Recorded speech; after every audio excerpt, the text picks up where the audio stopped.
વિદ્યાર્થી મિત્રો, Chanakya school of સાયન્સમાં આપનું હાર્દિક સ્વાગત છે. હેલો ડિયર સ્ટુડન્ટ્સ, કેમ છો બધા? કેવી ચાલે છે preparation? Welcome to our channel physics કે ફંડામેન્ટલ ઓફ ફિઝિક્સ. તરલના યાંત્રિક ગુણધર્મોનું ચોથું લેક્ચર આજે આપણે ભણવાના છીએ. ઓલરેડી 3 લેક્ચર્સ થઈ ગયા છે.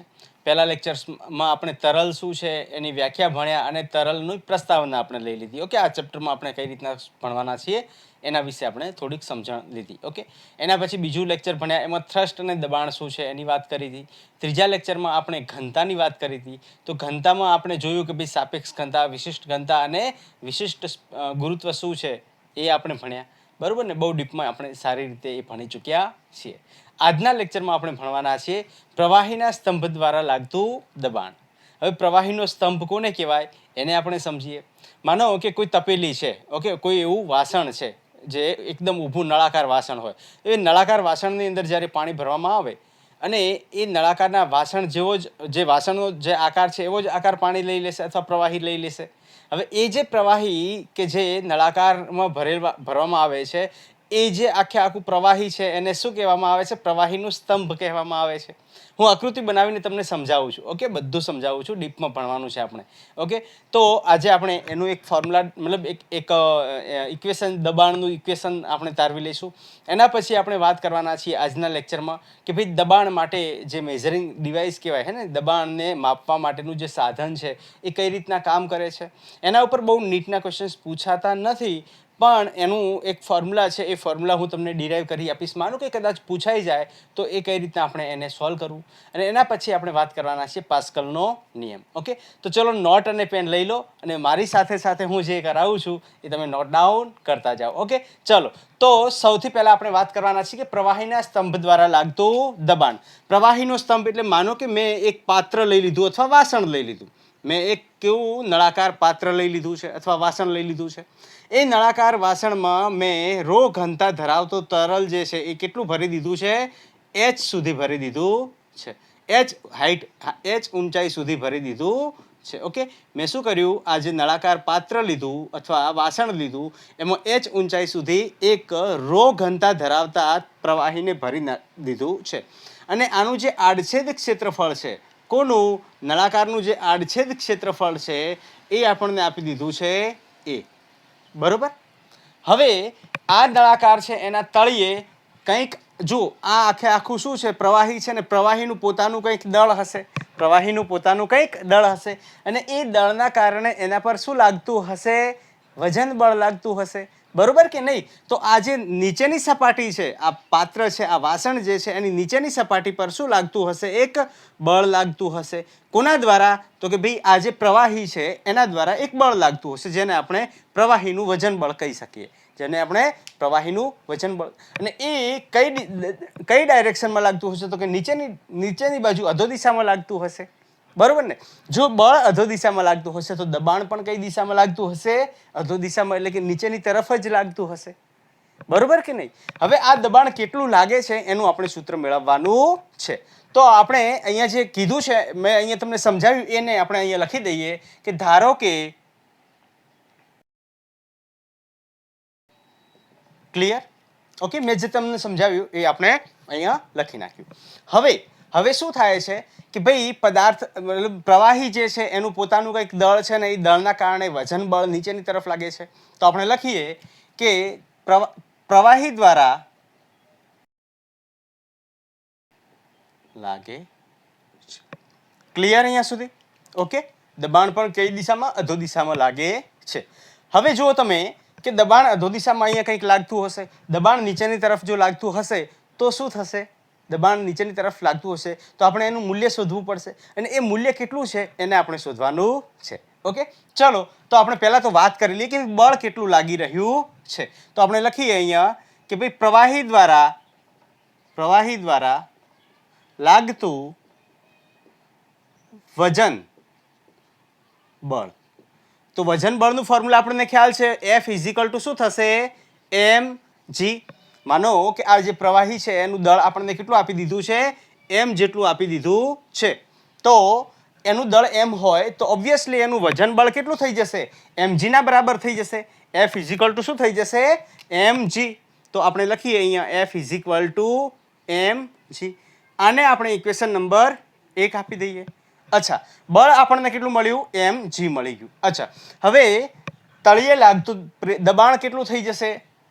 અહીં પાત્રના તળિયે લાગતું દબાણ, તો એ દબાણ કેટલું થશે? તો આપણી પાસે ફોર્મ્યુલા શું છે? P is equal to F by A. આ ઇક્વેશન નંબર 2 થઈ જશે. આ બે સમીકરણ આપણને મળી ગયા. અચ્છા, હવે તમે જુઓ કે સમીકરણ 1 ને સમીકરણ 2 માં મૂકો. સમીકરણ 1 ને સમીકરણ 2 માં મૂકતા તો આપણે લખીએ અહીંયા કે સમીકરણ 1 ને સમીકરણ 2 માં મૂકતા આપણને દબાણ પ્રેશરનું મૂલ્ય શું મળશે? તો કે ભાઈ mg બાય એ મળશે. ને આને આપણે સમીકરણ નંબર 3 આપી દઈએ. હવે જુઓ, તમને અહીંયા જે પ્રવાહી આપ્યું છે એનું દળ નથી આપ્યું, દળની વાત કરી નથી. આ તો મેં સમજાવવા માટે તમને અહીંયા mg વજન બળ mg કઈ રીતના આવે છે તો એ આપણે સમજાવવા માટે આપણે એમ કીધું છે. પણ આપણે ધાર્યું નથી ક્યાંય કે m દળનું આપણે પ્રવાહી લેવાનું છે, રો ઘનતાવાળું લેવાનું છે. તો આપણે આગળ ઘનતા ભણી ચૂક્યા છીએ, તો ઘનતાનું ફોર્મ્યુલા શું હતું? બરોબર ને? હવે ઘનતાના સમીકરણ પરથી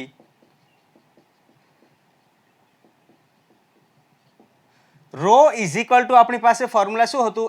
mv. તો m ઇઝ ઇક્વલ ટુ શું થઈ જશે? રો ઇન્ટુ v થશે.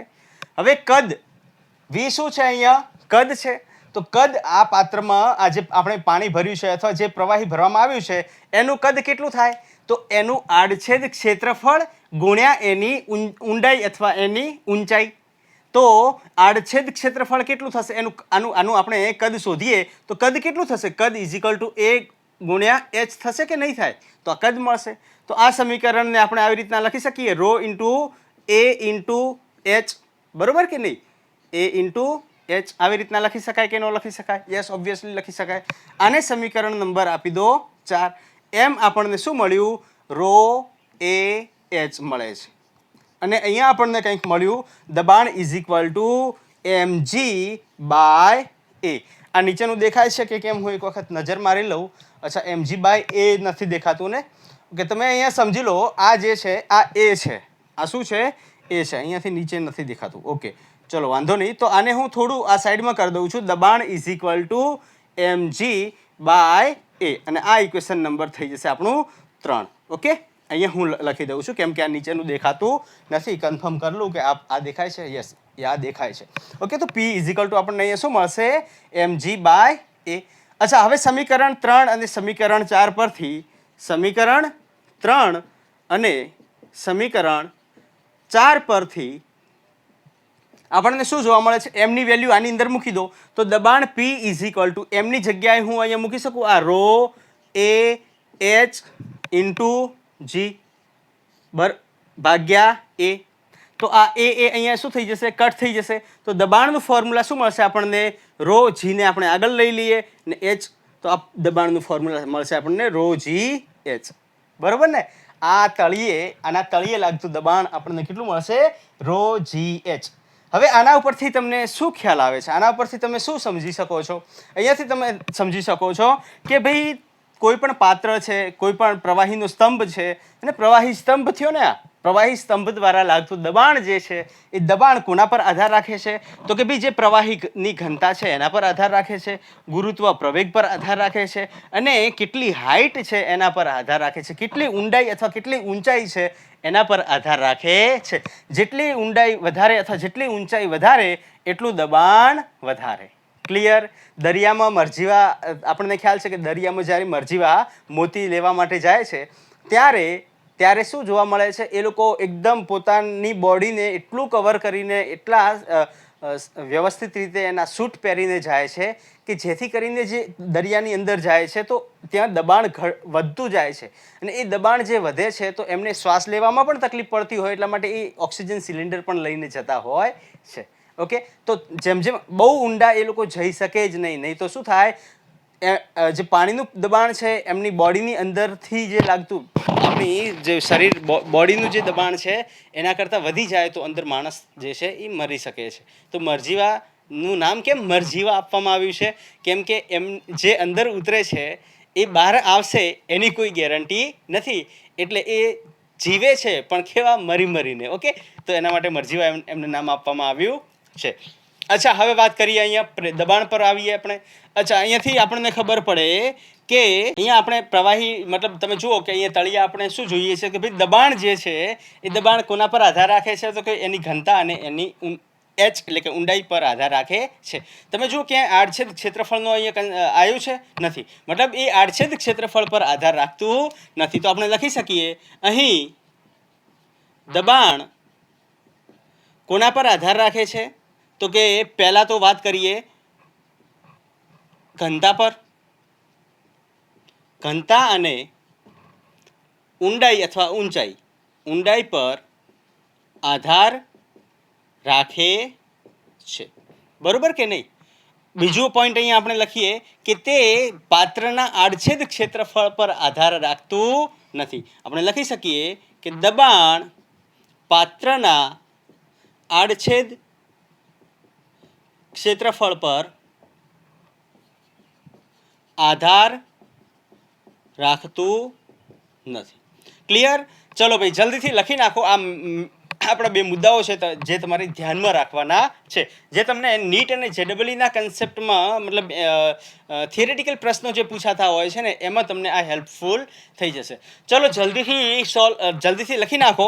એના પછી આપણે વાત કરવા જઈ રહ્યા છીએ. આના ઉપરના એક બે ક્વેશ્ચન્સ લઈ લઈએ, પ્રશ્નો લઈ લઈએ અને એના પછી આપણે વાત કરશું કે ભાઈ દબાણનું અહીંયા માનો કે મારે માપન કરવું છે, તો મારે માપન કરવા માટેનું જે એક સાધન છે એ સાધન વિશે માહિતી મેળવી લઈએ અને એ કઈ રીતના કામ કરે છે એની થોડીક રચના જોઈ લઈએ અને એના પછી આપણે પાસ્કલનો નિયમ ભણવાનો છે. બે પ્રશ્નો કરવાના છે, સારા પ્રશ્નો છે. હિન્દ મહાસાગર જે છે એ આપણને ખ્યાલ છે, હિન્દ મહાસાગર જે છે એની ઊંડાઈ કેટલી આપી છે? 8,000 મીટર માનો કે આપણે કન્સિડર કરીએ તો એની તળિયે, હિન્દ મહાસાગરના તળિયે મહત્તમ ઊંડાઈએ દબાણ કેટલું હશે એ આપણે શોધવાનું છે. ચલો જલ્દીથી લખી નાખો. લખાઈ ગયું? ઓકે, ચલો હું ઇરેઝ કરું છું. ચલો ભાઈ હવે વાત કરશું શેની? યસ, પ્રશ્નની. પ્રશ્ન આપણે અહીંયા આપ્યો છે. પ્રશ્ન કંઈક એવી રીતના આપ્યો છે કે 8,000 મીટર શોધો. બરોબર? બસ આટલી જ વાત તમને કરી છે અને બીજું કંઈ આપ્યું નથી. જો હવે આપણી પાસે દબાણની વાત કરી છે, અહીંયા આપ્યું છે શું એ પહેલાં તો આપેલ વિગત લખી દઈએ. આપેલ વિગત શું કીધું છે? એની ઊંડાઈ આપી દીધી છે કેટલી? 8,000 મીટર આપી દીધી છે. તો 8,000 ને હું 8 × 10³ એમ લખી શકું. આ થઈ જશે મીટરમાં. અચ્છા, હવે આપણી પાસે ફોર્મ્યુલા કયું છે? તો ફોર્મ્યુલા છે દબાણ માટેનું P = ρg × h. રો ઘનતા આપી છે? ના, નથી આપી. એનો મતલબ શું થયો? આપણે ઘનતા કેટલી લેવાની? પાણીની ઘનતા. દરિયાના પાણીની ઘનતા 1.03 × 10³ પણ અહીંયા કોઈ સ્પેસિફાઈ નથી કર્યું એટલે 10³ લઈ લો. ગભરાવાની કોઈ જરૂર નથી. ઘનતા કેટલી થઈ જશે? 10³ કિલોગ્રામ/મીટર ક્યુબ. અચ્છા, ઊંડાઈ આપી દીધી છે. જીનું મૂલ્ય આપ્યું નથી તો 10 મીટર/સેકન્ડનો વર્ગ લઈ લો. બરોબર? બસ આની અંદર વેલ્યુઝ મૂકી દો. ઘનતા કેટલી આપી આપણને? 10³ ગુણ્યા જીનું મૂલ્ય કેટલું આપ્યું? 10 ગુણ્યા એચ ઊંચાઈ કેટલી આપી? 8 × 10³ તો આ કેટલી થશે? 8 × 10⁷ પાસ્કલ અથવા ન્યૂટન/મીટર² થશે. તો અહીંયા જે દબાણ મળશે કયા સાગર? હિન્દ મહાસાગરના તળિયે જે દબાણ જોવા મળે છે એ આપણને આટલું દબાણ જોવા મળે છે. 8 × 10⁷ પાસ્કલ જેટલું દબાણ જોવા મળે છે. ક્લિયર? ઓકે, ચલો જલ્દીથી લખી નાખો. એના પછી એક ઓર પ્રશ્ન છે જે હું તમને કરાવી દઉં. પ્રશ્ન તમે સ્ક્રીન પર જોઈ શકો છો. સ્ક્રીન પર શું કીધું છે કે એક 5 મીટર ઊંચી ટાંકી અડધી પાણીથી અને અડધી 0.85 ગ્રામ/cc ઘનતા ધરાવતા ઓઇલથી ભરેલી છે. આ બંને તરલ દ્વારા ટાંકીના તળિયે કેટલું દબાણ હશે? ઓકે, પહેલાં તો આપેલી વિગત આપણે સમજી લઈએ. આપેલી વિગત જો અહીંયા પ્રશ્ન તમે જોઈ લો અને આપેલી વિગત આપણે લખી દઈએ. પહેલાં આપેલ વિગત. હવે આપેલ વિગત શું છે જલ્દીથી જોઈ લો તમે. આપેલ વિગત શું છે જલ્દીથી જોઈ લો. તો કે તમને હાઇટ આપી દીધી છે. હાઇટ કેટલી આપી દીધી છે ભાઈ? ટાંકીની હાઇટ કેટલી આપી દીધી છે? 5 મીટર આપી દીધી છે. બરોબર? એ અડધી પાણીથી ભરવામાં આવે છે તો પાણીની ઊંચાઈ કેટલી થશે? 5/2 થશે. અને પાણીની ઊંચાઈ, પાણી અડધા સુધી ભરવામાં આવે છે તો પાણીની ઊંચાઈ કેટલી થશે? 5/2 મીટર 5/2 મીટર થઈ જશે. અને અડધી ઓઇલ એટલે કે તેલથી ભરવામાં આવે છે તો એની અડધી ઊંચાઈ જે છે 5/2 મીટર એ કોના દ્વારા ભરાયેલું છે? તેલ દ્વારા ભરાયેલું છે તો એ ઊંચાઈ થઈ જશે. અચ્છા, હવે ઘનતા આપી દીધી છે તો જો પાણીની ઘનતા આપણને ખ્યાલ છે. પાણીની ઘનતા કેટલી થાય? 10³ kg/m³ અને તેલની ઘનતા આપણને આપી છે 0.85 ગુણ્યા 10 ગુણ્યા નથી, ઓકે, 0.85 g/cc. અચ્છા, હવે g/cc છે તો આપણે એને kg/cc એટલે શું મેં તમને સમજાવેલું, એકમ અને માપનમાં આપણે ભણ્યા ત્યારે મેં સમજાવ્યું છે કે g/cc, cc એનો મતલબ કે centimetre cube, centimetre cube, centimetre cube, centimetre cube, cc centimetre cube, okay, centimetre cube એટલે આને cc પણ લખાય છે, ઓકે, આને cc પણ લખાય છે. cc એટલે કે સેન્ટીમીટર ક્યુબ અથવા ક્યુબિક સેન્ટીમીટર અથવા એને ક્યુબિક સેન્ટીમીટર પણ કહેવામાં આવે છે. તો આ cc લખાયેલું આવે તો ગભરાવાની કોઈ જરૂર નથી. ચલો હવે આગળ વધીએ તો કે ભાઈ 0.85 ગુણ્યા 10 કેટલી થશે ભાઈ? 3 kg/m³ થઈ જશે.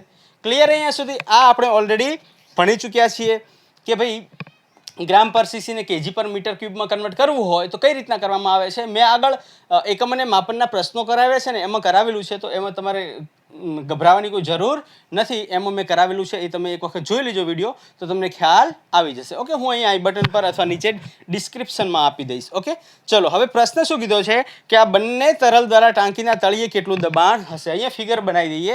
અહીંયા જે આપણી ફિગર હતી એ ટાઈપની જ એક ફિગર બનાવી દઈએ. માનો કે આ અડધામાં અહીંયા જે છે એ શું ભરેલું છે? ઓઇલ ભરેલું છે, તેલ ભરેલું છે, બરોબર.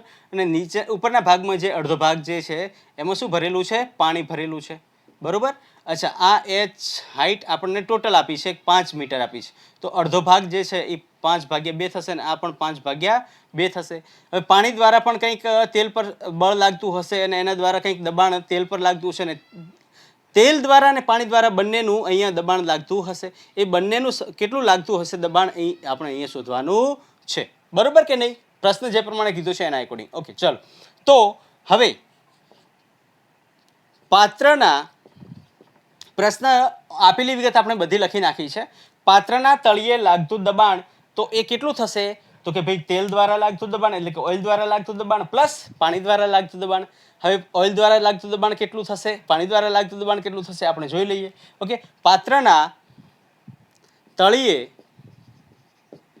લાગતું દબાણ, કુલ દબાણ, હે ને, અહીંયા આપણે વાત કરીએ કુલ દબાણની તો કુલ દબાણ કેટલું થશે? તો P કોના દ્વારા લાગતું? તો કે ભાઈ પાણી દ્વારા લાગતું દબાણ પ્લસ કોના દ્વારા લાગતું? તો કે ભાઈ ઓઇલ દ્વારા લાગતું દબાણ. ઓકે, આને આપણે ઇક્વેશન નંબર 1 આપી દઈએ. હવે આગળ વાત કરીએ તો ભાઈ પાણી દ્વારા લાગતું જે દબાણ છે એનું મૂલ્ય કઈ રીતના મેળવશું? ઓકે, તો આપણે લખીએ પાણી દ્વારા લાગતું દબાણ એ કેટલું થશે? તો કે ભાઈ PW આપણી પાસે ફોર્મ્યુલા કયું હતું? P ρgh, પણ ρw થશે અહીંયા g અને h શું આવશે? w. અચ્છા, આને સોલ્વ કરશો તો ρw આપણને કેટલું આપ્યું? 10³ 10³ g ની વેલ્યુ આપણે 10 લઈ લઈએ અને hw આપણને કેટલું આપી દીધું છે? 5. અથવા આને આપણે સિમ્પ્લિફાય કરી દઈએ સમીકરણના પછી છેલ્લે વેલ્યુઝ મૂકીએ.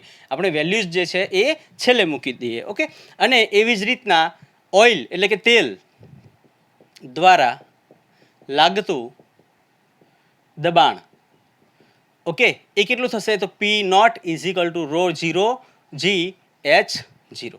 આને સમીકરણ નંબર 2 આપી દો, આને સમીકરણ નંબર 3 આપી દો. હવે અહીંયાથી આપણે લઈએ કે ભાઈ સમીકરણ 2 અને 3 ને 1 માં મૂકતા આપણને શું જોવા મળશે?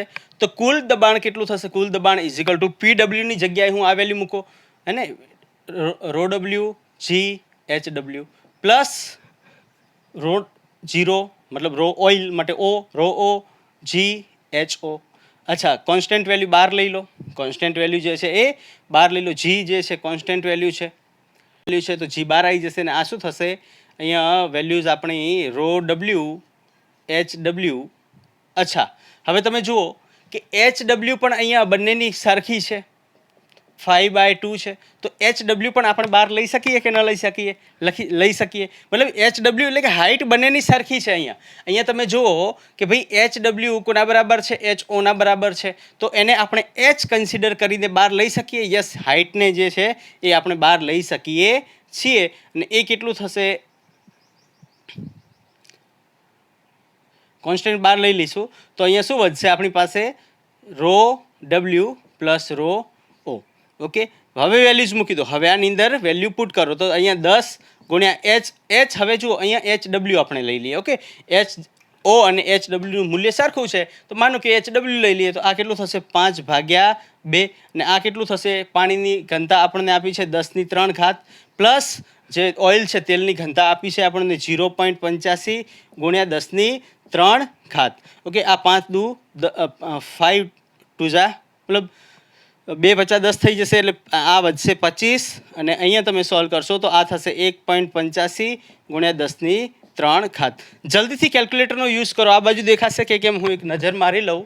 અચ્છા, દેખાશે, વાંધો નહીં આવે. ઓકે, જલ્દીથી તમે કેલ્ક્યુલેટરનો યુઝ કરો, જલ્દીથી સોલ્વ કરો. શું જવાબ આવે છે મને જણાવો કેલ્ક્યુલેટરનો યુઝ કરીને. આવ્યો જવાબ? ઓકે, તો જે જવાબ આવે છે એ કંઈક સમથિંગ 4.62 ગુણ્યા 10⁴ ન્યૂટન પર મીટર વર્ગ અથવા એને આપણે પાસ્કલમાં પણ આન્સર લાવી શકીએ છીએ. તો આ આપણો થઈ જશે જવાબ. બરોબર કે નહીં? ઓકે, ખ્યાલ આવી ગયો? ઓકે, ચલો જલ્દીથી લખી નાખો. એના પછી આપણે પહેલાં ઇન્સ્ટ્રુમેન્ટની વાત કરી લઈએ. જે ઇન્સ્ટ્રુમેન્ટથી આપણે દબાણ અથવા સાધનથી એવું ડિવાઇસ અથવા એ સાધન જેના દ્વારા આપણે દબાણ શોધી શકીએ છીએ. ઓકે, લખી નાખો ચલો જલ્દીથી. ચલો બેટા, તો આપણે કોઈ પણ પાત્ર એને જેમાં પ્રવાહી ભરેલું હોય તો એના તળિયે લાગતું દબાણ કેટલું છે એ ઓલરેડી ભણી ચૂક્યા. ઓકે, હવે માનો કે મારે કોઈ પણ પાત્રની અંદર અમુક ઊંડાઈએ દબાણ ડાયરેક્ટ માપવું છે. મારી પાસે ઘનતા મને મતલબ એની ઘનતા ખબર નથી, બરાબર? એની ઊંડાઈ આપણને માનો કે ખબર નથી અથવા એની જીનું મૂલ્ય તો ખ્યાલ હોય બધાને, માનો કે ઘનતા ખબર નથી અને મારે એ પાત્રમાં જે પ્રવાહી ભરવામાં આવ્યું છે એ પ્રવાહીનું દબાણ જો મારે મેઝરમેન્ટ કરવું હોય તો આપણી પાસે એક સરળ યંત્ર છે અને આ યંત્રનો ઉપયોગ કરીને આપણે એનું દબાણ મેઝરમેન્ટ એટલે કે માપન કરી શકીએ છીએ. હવે યંત્ર કેવું છે એને આપણે સમજી લઈએ. યંત્ર જે છે આ આપણું નળાકાર હોય છે, બરાબર ને? આખું જો અહીંયા ઉપરથી મેં 3D બનાવવાનો ટ્રાય કર્યો છે. બાકી આ યંત્ર જે છે આમ તમે જનરલી જોવા જાઓ ને તો કંઈક આવી રીતના દેખાશે. આ યંત્ર આપણી બુકમાં જે આપ્યું છે એ કંઈક આવી રીતના દેખાય છે. ઓકે, આવી રીતના મેં થોડો 3D બનાવવાનો પ્રયત્ન કર્યો છે જેથી કરીને તમને સમજવામાં કોઈ ડિફિકલ્ટી રહે નહીં. અચ્છા, હવે આ પાત્રને માનો કે તમે શું કર્યું છે, જે પાત્રમાં પાણી અથવા તરલ પ્રવાહી જે ભરવામાં આવ્યું છે એ પાત્રની અંદર તમે એને મતલબ મૂકી દીધું, બરાબર ને? હવે આ અંદર મૂક્યા પછી માનો કે આ જે જગ્યા પર માનો ફોર એક્ઝામ્પલ આપણી પાસે પાત્ર બહુ મોટું છે ને આ ઇન્સ્ટ્રુમેન્ટ આ ડિવાઇસ જે હોય છે બહુ નાનું હોય છે. આ નાનું હોય છે તો આપણે અમુક ઊંડાઈ જે આપણે નક્કી કરવી હોય ઊંડાઈ, એ ઊંડાઈએ માનો કે તમારે દબાણ શોધવું હોય તો તમે આ યંત્રનો ઉપયોગ કરીને શોધી શકો છો. અને કઈ રીતના શોધવું એ હું તમને સમજાવું. માનો કે આની અંદર આખામાં શું ભરેલું છે? તરલ ભરેલું છે. હવે આ તરલના કારણે આ જે અહીંયા આ ઇન્સ્ટ્રુમેન્ટ શું હોય છે આની અંદર? તો એક આ જે છે આ પિસ્ટન હોય છે, પિસ્ટનને આપણે પી નામ આપી દઈએ, બરાબર? એક અહીંયા સ્પ્રિંગ હોય છે જેનું સ્પ્રિંગ અચળાંક કે આપી દીધો હોય છે અને આ જે નળાકાર છે એ આખું એના ઉપરનું કવર હોય છે અને આ પિસ્ટન જે છે એ પિસ્ટન ના કારણે પાણી જે છે અંદર આ કે આપણો સ્પ્રિંગ જે છે એ સ્પ્રિંગમાં જશે નહીં. આખું કેવું છે? મતલબ અંદર શૂન્ય અવકાશ છે અથવા એની અંદર પાણી જઈ શકશે નહીં. ઓકે, અહીંયા એકદમ પેક કરેલું છે.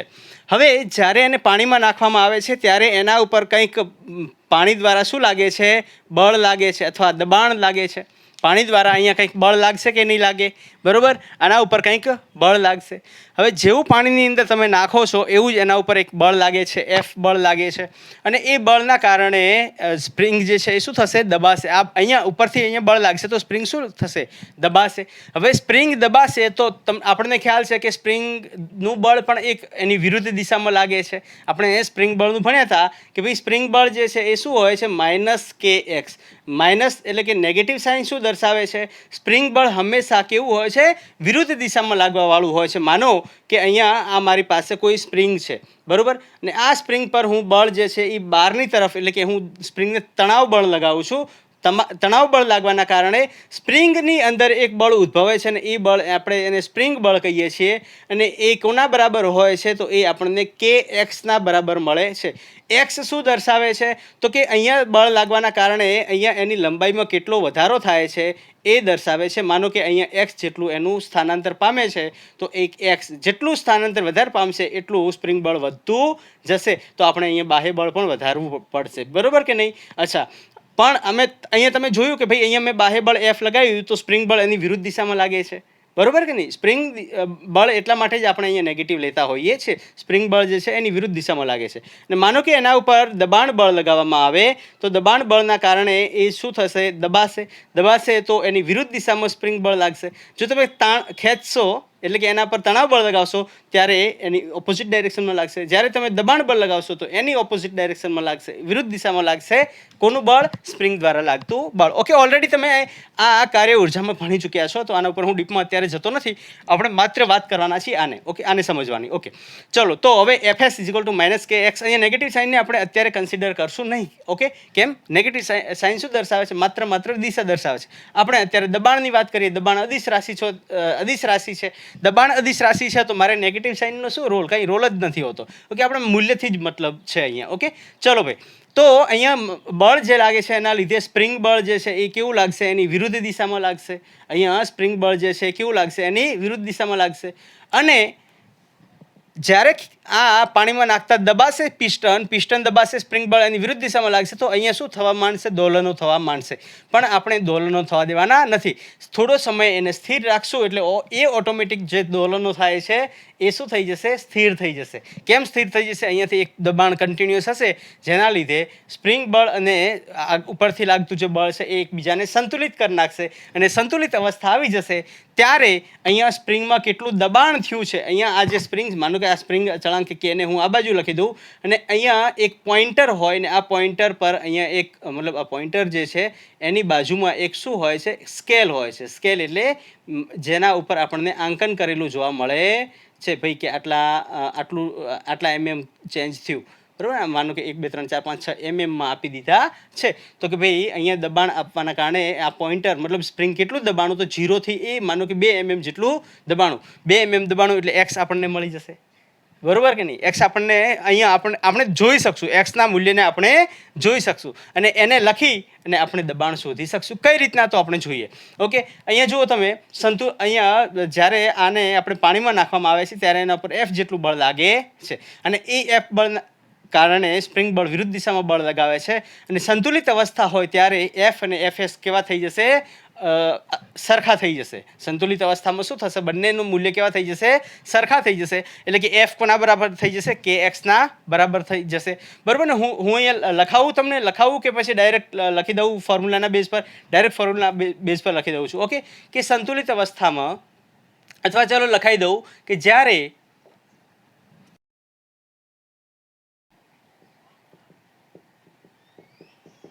લાગે છે. ઓકે, હવે જો એફ જેટલું પિસ્ટન પર બળ લાગે છે ને એની વિરુદ્ધમાં સ્પ્રિંગ બળ જે છે એફએસ જેટલું લાગે છે. હવે સંતુલિત અવસ્થામાં આપણે લખી શકીએ કે ભાઈ સંતુલિત અવસ્થામાં દોલનો નથી. સંતુલિત અવસ્થા એટલે અહીંયા દોલનો થતા નથી. સંતુલિત અવસ્થામાં શું જોવા મળશે?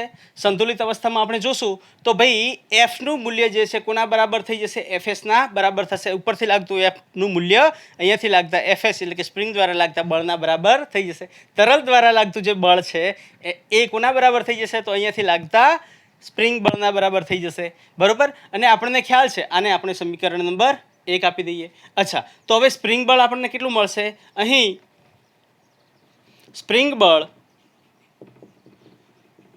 એફએસ ઇઝ ઇક્વલ ટુ કેટલું આપ્યું છે આપણને? કે એક્સ આપ્યું છે, અને સમીકરણ નંબર 2 આપી દઈએ. તેથી પ્રવાહીના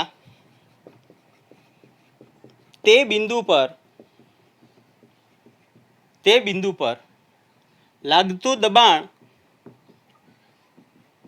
એ કેટલું થશે? પી ઇઝ ઇક્વલ ટુ, મેં તમને ફોર્મ્યુલા લખાવ્યું હતું, F/A. આને આપણે સમીકરણ 3 આપી દઈએ. સમીકરણ 1 હવે fs નું મૂલ્ય કોના બરાબર? f ના બરાબર. તો અહીંયા f કોના બરાબર થઈ જશે? kx ના બરાબર થઈ જશે. ના f ની વેલ્યુ આની અંદર મૂકશું તો દબાણનું મૂલ્ય આપણને કેટલું મળશે?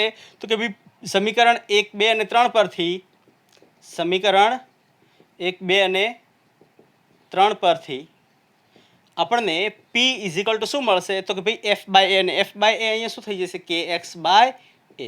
ઓકે, ચલો ભાઈ, તો આ આપણને વેલ્યુ મળી જશે. ક્લિયર? હવે એ શું છે? એ આ જે પિસ્ટન છે એ પિસ્ટનનું આડછેદ ક્ષેત્રફળ. ઓકે, તો તમારે લખવું હોય તો લખી નાખો, જ્યાં એ શું છે? પિસ્ટનનું આડછેદ ક્ષેત્રફળ, બરોબર. પછી કે શું છે? સ્પ્રિંગ અચળાંક. સ્પ્રિંગ અચળાંક. અચ્છા, એક્સ શું છે? તો સ્પ્રિંગમાં થતું કોણાવર્તન અથવા સ્પ્રિંગ જેટલું દબાય છે એ સ્પ્રિંગનું સ્થાનાંતર, બરોબર ને? પિસ્ટનનું સ્થાનાંતર પણ તમે લખી શકો, પિસ્ટનનું સ્થાનાંતર. ક્લિયર? ઓકે, પિસ્ટનનું સ્થાનાંતર જ સ્પ્રિંગનું સ્થાનાંતર થઈ જશે, બરોબર ને? ઓકે, તો જલ્દીથી લખી નાખો. એના પછી આપણે આના ઉપર કોઈ પ્રશ્ન બનતા નથી, પણ મેં જસ્ટ તમારે તમારી રીતે બનાવવા હોય તો બનાવી શકો છો. અને એવું હશે તો ટ્રાય કરશું કે નેક્સ્ટ આપણે જે ક્વેશ્ચનના વિડીયો લેક્ચર બને છે એમાં આના પણ એકાદ ક્વેશ્ચન લઈ લેશું. ઓકે, હજી સુધી કોઈ પ્રશ્ન આના પર પૂછાણા નથી. બસ આ તો તમારા નોલેજ માટે તમને ખબર હોવી જોઈએ કે આ યંત્ર દ્વારા મતલબ આ ટાઈપનો કોઈ પ્રશ્ન માનો કે પૂછાઈ જાય તો આ ફોર્મ્યુલા તમને ખ્યાલ હોવો જોઈએ. ઓકે, ચલો જલ્દીથી લખી લો. એના પછી આપણે પાસ્કલના નિયમની વાત કરવાના છીએ. ચલો જલ્દી લખી નાખો.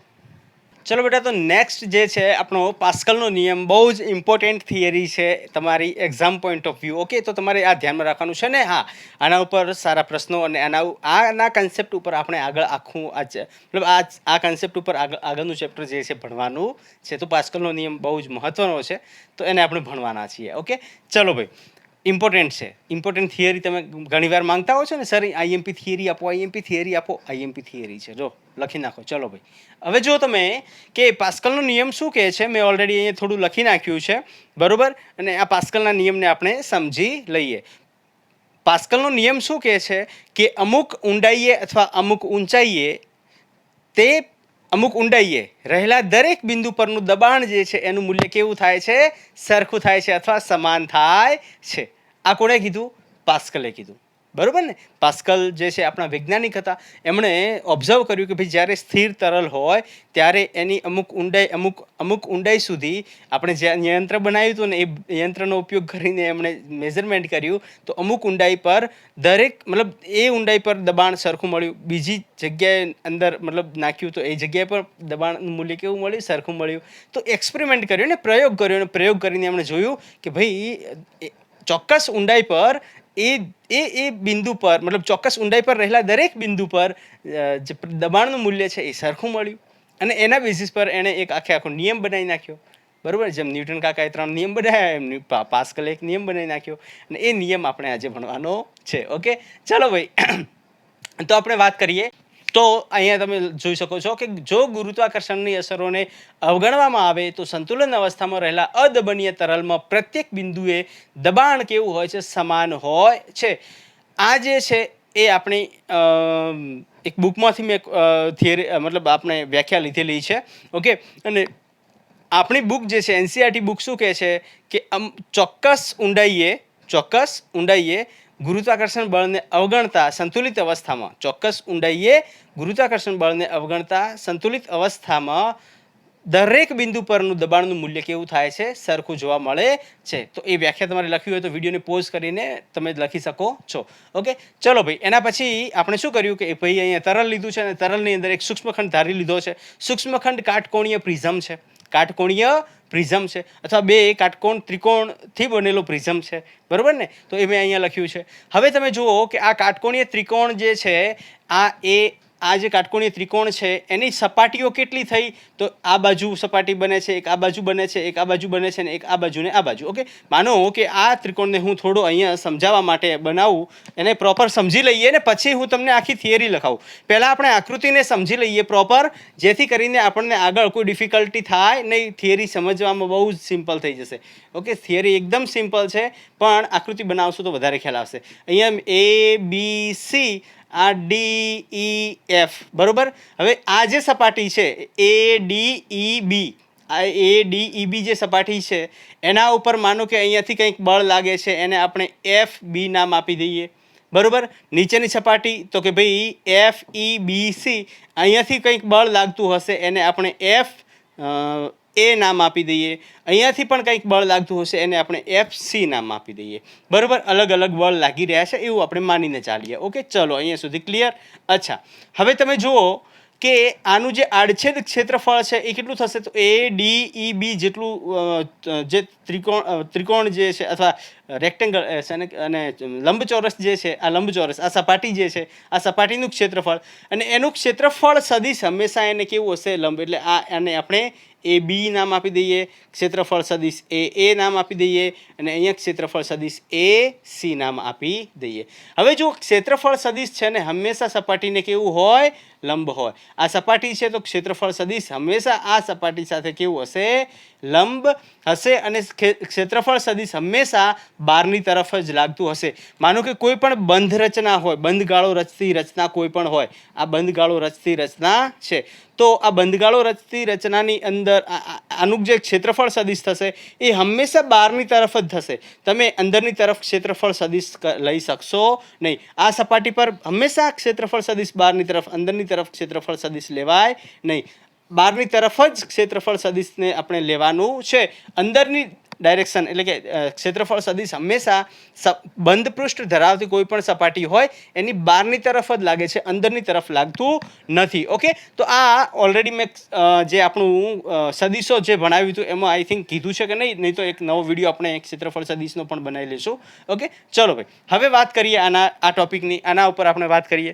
હવે જુઓ તમે અહીંયા તમે જોશો તો આપણે આ A, B અને C ને જ કન્સિડર કરીએ, બરોબર ને. આખા ત્રિકોણને આપણે સમજવામાં થોડુંક હેવી થઈ જશે, તો હું ખાલી ABC સપાટી મતલબ આપણે આ 3D વ્યૂ નહીં લઈએ, એક 2D વ્યૂ લઈશું. અહીંયાથી આ બાજુથી જોવામાં આવે તો આપણને ખાલી ABC જ દેખાય, તો હું અહીંયા ABC કાટકોણીય ત્રિકોણ બનાવી દઉં છું. ઓકે, ABC જે પ્રિઝમનો જ ભાગ છે, આ 3D હતું એને મેં ABC બનાવી દીધું. આ શું થઈ જશે, A, B અને C, બરોબર. ક્લિયર અહીંયા સુધી.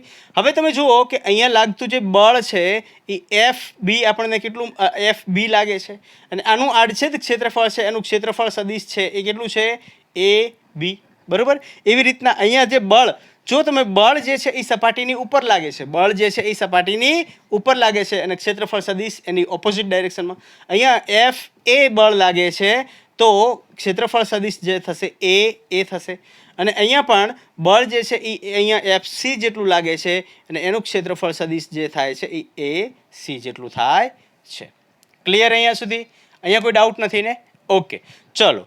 તો આ ફિગર પરથી આપણે આ ફિગર બનાવી. ચલો આ ફિગરને એક કામ કરીએ, નાની બનાવીએ અને બીજી નીચે એક ફિગર બનાવીએ, જેથી કરીને તમને સમજવામાં એકદમ સિમ્પલ, એકદમ સરળતા થઈ જાય. ઓકે,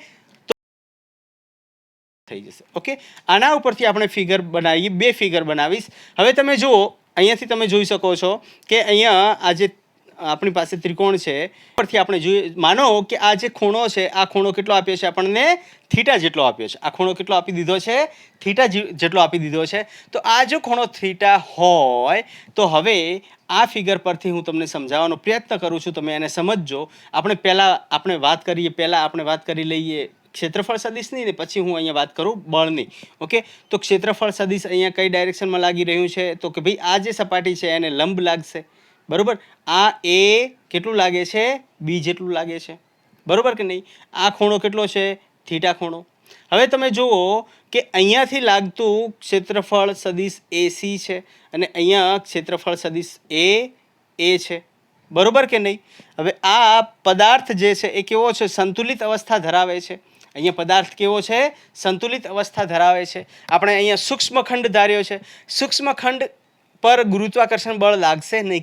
કેમ કે બહુ જ માઇનોર, એકદમ સૂક્ષ્મખંડ હોય, એનું દળ ઓલમોસ્ટ કેવું હોય, નહિવત હોય. દળ નહિવત હોય તો એના ઉપર જે બળ લાગવાનું હોય છે, ગુરુત્વ બળ લાગે છે એ લાગશે નહીં, અથવા નહિવત લાગશે, જેથી કરીને આપણે ગુરુત્વાકર્ષણ બળની અસરને અહીંયા અવગણી શકીએ છીએ. તો આપણે અહીંયા મેં લખ્યું હતું કે ગુરુત્વાકર્ષણની અસરને અવગણતા. કેમ કેમ અવગણવામાં આવે? સૂક્ષ્મખંડ છે એટલા માટે. એના ઉપર લાગતું બળ જે છે એનું મૂલ્ય બહુ જ સૂક્ષ્મ હશે. ઓકે, તો તમે જુઓ કે હવે આ જે છે એ સંતુલિત અવસ્થામાં છે. અહીંયા આપણે જે લીધું કે સંતુલન, અહીંયા આપણને ફિગરમાં મતલબ વ્યાખ્યામાં જ કીધું છે કે સંતુલન અવસ્થા. સંતુલન અવસ્થા હોવી એનો મતલબ શું થયો કે સંતુલન અવસ્થા એટલે શું કે કોઈ પણ પદાર્થ પર બધી બાજુથી લાગતા બળનું મૂલ્ય જે છે એ કેવું હશે?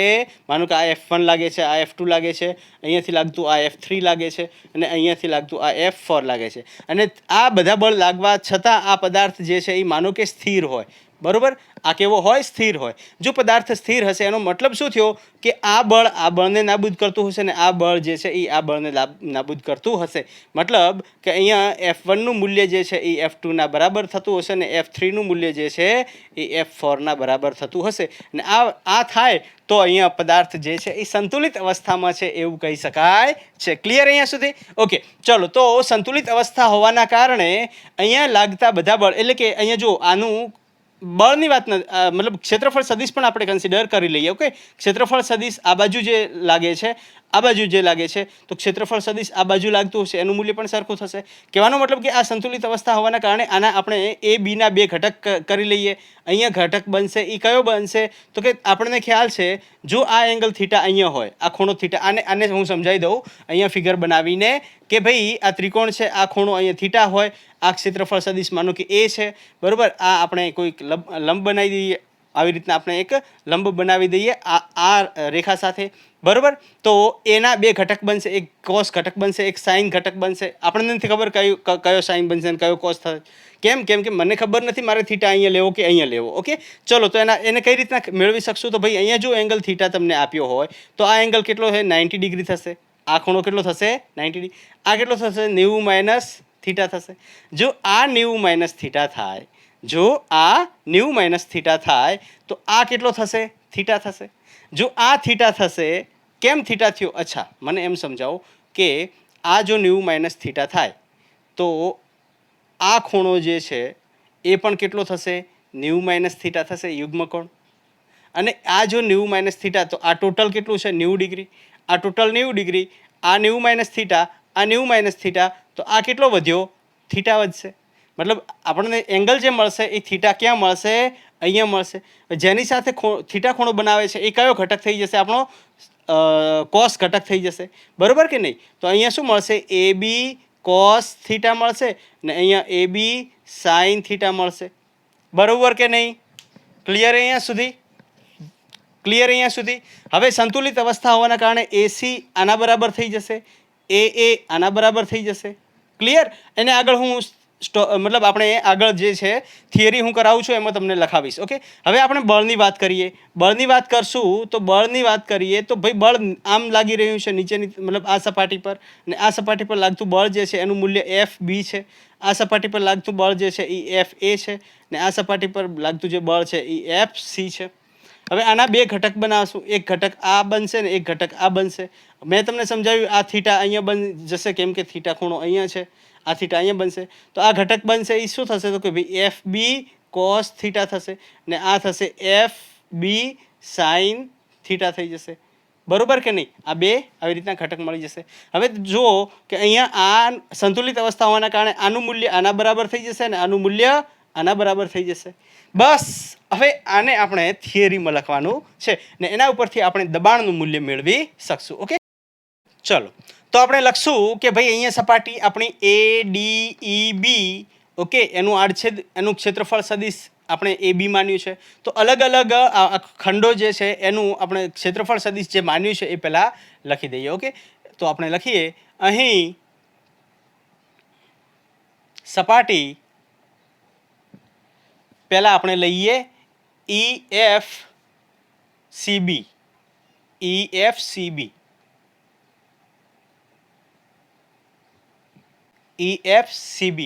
બરોબર.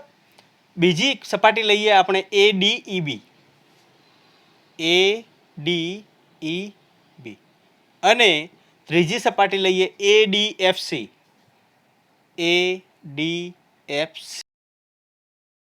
FC છે. બરોબર ને? આપણે અહીંયા જોઈ લીધું. અહીંયા મેં તમને સમજાવી દીધું કે અહીંયા તમે જુઓ એનું ક્ષેત્રફળ સદિશ એ બી અને એસી અને એના પર લાગતા બળ એફ એ એફ બી અને એફ સી છે. બરાબર ને? આ એના ક્ષેત્રફળ સદિશ છે. ક્લિયર અહીંયા સુધી? હવે આકૃતિ પરથી હવે હોવાના કારણે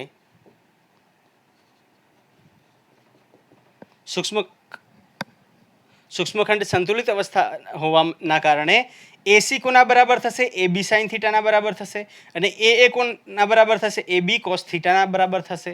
કારણે અહીંયા આપણે લખી શકીએ કે AC is equal to A B sine theta અને A is equal to A B cos theta. Okay,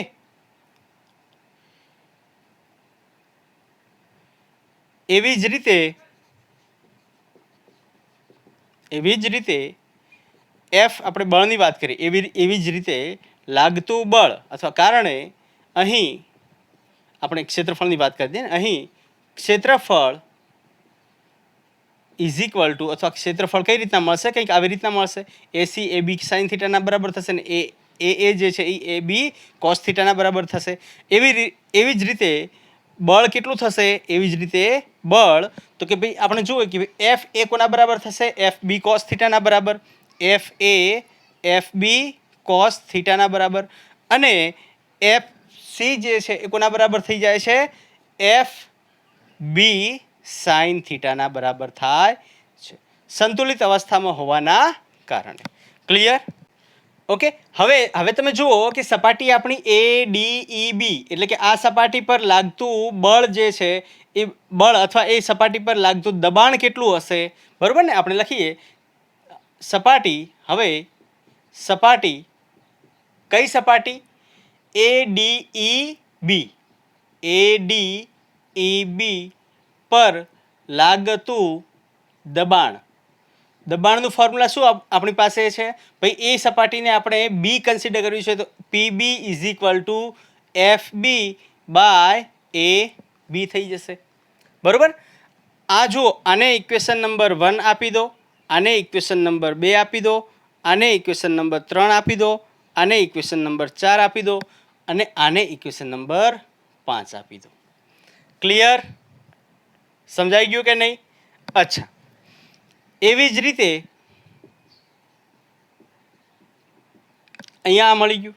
બરાબર ને? P B is equal to F P by A B. એવી જ રીતે સપાટી કઈ? તો કે ભાઈ એ ડી એફ સી અને ઈ એફ સી બી પર લાગતું દબાણ કેટલું થશે? સપાટી એ ડી એફ સી અને ઈ બી સી એફ પર લાગતું દબાણ એ કેટલું થશે? તો ભાઈ પી આપણે માનો કે બી લઈએ ને, પી બી નહીં પી એ લઈએ તો P A is equal to શું થશે? એફ એ બાય એ અને P C is equal to F C by A C. આ બંનેને આપણે સમીકરણ નંબર 6 આપી દઈએ. ક્લિયર કે નહીં? ઓકે, હવે તમે જુઓ કે સમીકરણ સમીકરણ 6માં આપણે સમીકરણ પહેલું બીજું ત્રીજું ને ચોથું મૂકતા. બરાબર ને? સમીકરણ 6માં સમીકરણ પહેલું બીજું ત્રીજું ચોથું મૂકતા. ઓકે, સમીકરણ 6માં સમીકરણ પહેલું બીજું ત્રીજું અને ચોથું મૂકતા પી એ શું થશે? પી એ એફ એ કેટલું મળે છે આપણને? F B cos theta divide by તો એ આપણને શું મળે છે અહીંયા? એ બી કોસ થીટા અને આ કોસ થીટા કટ થશે તો આપણને શું મળશે? P A is equal to F B by A B. આ ઇક્વેશન નંબર થઈ જશે આપણું 7. બરાબર? અને પી સી આપણને શું મળશે તો એફસી કેટલું થાય છે અહીંયા એફબી સાઇન થીટા અને અહીંયા એફએબી સાઇન થીટા થાય છે. સાઇન થીટા કટ થઈ જશે. અહીંયા પીસી ઇઝિકલ ટુ શું મળે છે આપણને એફબી બાય એ બી. આ ઇક્વેશન નંબર 8 થઈ જશે. બરોબર, ઇક્વેશન નંબર વધે એનાથી ગભરાતા નહીં. ઓકે, તમે અહીંયા આકૃતિ આ બનાવી દીધી છે ને, આ આકૃતિ તમે બનાવી દીધી છે, તો હું આ આકૃતિને ઇરેઝ કરું છું, જેથી કરીને હવે આપણે સમીકરણ 7મું 8મું અને 5મું તમે સરખાવી દો તો ઇક્વેશન તમે જુઓ અહીંયા FB by A FB by A B, બરાબર, FB by A B. Okay, તો એ જે મૂલ્ય મળશે એ મૂલ્ય આપણને બધા કેવા મળે છે? સરખા મળે છે, હે ને? બી પર લાગતું દબાણ, એ સપાટી પર લાગતું દબાણ અને સી સપાટી પર લાગતું દબાણ. ઓકે, તો એ કેટલું મળે છે આપણને? દરેક સપાટી પર લાગતું દબાણ જે છે એ કેવું મળે છે? અહીંયા સરખું મળે છે. આના પરથી 5મું 7મું ને 8મા પરથી આપણને દરેક પર લાગતું દબાણ જે છે કેવું મળે છે? સરખું મળે છે. તેથી આપણે લખી શકીએ કે સમીકરણ, આ ફિગર બની ગઈ હતી ને? ઓકે, બની ગઈ હશે. સમીકરણ 5, 7 અને 8 પરથી જુઓ તમે બધાના મૂલ્ય સરખા છે, મતલબ P A is equal to PB is equal to PC. દરેક પર મતલબ દરેક બિંદુ પર લાગતું દબાણનું મૂલ્ય જે છે એ કેવું મળે છે? અહીંયા સરખું મળે છે. તેથી જે આપણો પાસ્કલનો નિયમ જે છે એનું આ શું થઈ જશે? તારણ થઈ જશે, અથવા પાસ્કલના નિયમની આપણે સાબિતી કહી શકીએ છીએ. ક્લિયર? ઓકે, તો આ જે છે આપણો પાસ્કલનો નિયમ કહેવામાં આવે છે. આને શું કહેવામાં આવે છે? પાસ્કલનો નિયમ. ઓકે, ક્લિયર અહીંયા સુધી? તો આ જે છે પાસ્કલનો નિયમ થઈ ગયો. હવે આના ઉપયોગો શું છે એની વાત કરી લઈએ. એના પહેલાં તમે આટલું લખી નાખો. ચલો જલ્દી. ચલો બેટા, તો વાત કરીએ હવે પાસ્કલના નિયમના ઉપયોગો કઈ જગ્યાએ થાય છે. તો મેં 4 લખી દીધા છે કે ભાઈ હાઇડ્રોલિક લિફ્ટમાં એનો ઉપયોગ થાય છે. કઈ રીતના થાય છે હું સમજાવું. હાઇડ્રોલિક જેકમાં ઉપયોગ થાય છે, હાઇડ્રોલિક બ્રેકમાં ઉપયોગ થાય છે અને હાઇડ્રોલિક પ્રેસમાં ઉપયોગ થાય છે. ઓકે, તો આ કઈ રીતના થાય છે હું નાના વિડીયો ક્લિપ્સ બનાવું છું ને એ ક્લિપ્સ તમને બતાવું છું. તમે એ પહેલાં તમે જોઈ લેશો, તમને ખ્યાલ આવી જશે. ઓકે, તો આ એના ઉપયોગો થઈ જશે અને બસ એ પહેલાં તમે જોઈ લો, એના પછી આપણે વિડીયોને એન્ડ કરીએ. ડિયર સ્ટુડન્ટ્સ, અહીંયા તમે જોઈ શકો છો પાસ્કલના નિયમનો એપ્લિકેશન્સ કે અહીંયા નાનું પિસ્ટન મોટું પિસ્ટન 2 પિસ્ટન છે. એકનું આડછેદ ક્ષેત્રફળ A1 છે, બીજાનું આડછેદ ક્ષેત્રફળ A2 છે. ઓકે, જ્યારે આપણે નાના પિસ્ટન પર બળ લગાવીએ છીએ ત્યારે એ બળના લીધે એના પર દબાણ, આ લિક્વિડ છે એના પર દબાણ આવશે અને દબાણના કારણે દબાણ આપણને મળશે એ P1 = F1 / A1 મળશે. બરાબર, અને એના લીધે જે બીજા જે પિસ્ટન છે એમાં ઉદ્ભવતું બળ છે એ આપણને કેટલું મળશે? તો કે P2 = F2 / A2 મળશે. દબાણ આપણને P2 = F2 / A2 મળશે. હવે આપણે જાણીએ છીએ કે P1 ને P2નું મૂલ્ય અહીંયા સરખું છે. તેથી આપણને F2નું મૂલ્ય કંઈક મળશે જે આવી રીતના મળશે. F2 = જોઈ શકો છો. ઓકે, એ ખ્યાલ આવે છે કે F2 કોના પર આધાર રાખે છે? A2 પર, એટલે કે આડછેદ ક્ષેત્રફળ પર આધાર રાખે છે. તેથી આપણે નાના પિસ્ટન પર ઓછું બળ લગાવશું તો પણ મોટા પિસ્ટન પરનું બળ જે છે એનું મૂલ્ય વધી જશે. ઓકે, અને એનું એક્ઝામ્પલ હાઇડ્રોલિક જેક તમે જોઈ શકો છો. હાઇડ્રોલિક જેક, બરાબર. એના પછી આ લિફ્ટ છે જે કામ આવે છે ઘણી જગ્યાએ. એના પછી આપણે બ્રેકિંગ સિસ્ટમ હોય છે વ્હીકલ્સની, 4-વ્હીલર ગાડી હોય તો એની બ્રેકિંગ સિસ્ટમ હોય છે. એના પછી હાઇડ્રોલિક પ્રેસ કે જે ઇન્ડસ્ટ્રીઝમાં યુઝ થતી હોય છે. આ બધા એના એક્ઝામ્પલ છે. જોઈ લીધું ને? ચલો, તો આજનો વિડીયો આપણે અહીંયા સુધી જ રાખશું. નેક્સ્ટ વિડીયો લેક્ચરમાં આપણે આગળના ટોપિક્સ કવર કરશું. ઓકે, કે ભાઈ ઊંડાઈ સાથે દબાણમાં ફેરફાર શું થાય છે એના ઉપરના રિલેશન્સ આપણે જોવાના છે અને નીટ અને JEEના સારા પ્રશ્નો પણ લેવાના છે અહીંયા અંદર. ઓકે, તો અહીંયા જે કરાવ્યું છે તમે નોટ ડાઉન કર્યું છે અને રિવિઝન કરતા રહેજો. ખાસ તમારી તબિયત સાચવજો. All the best.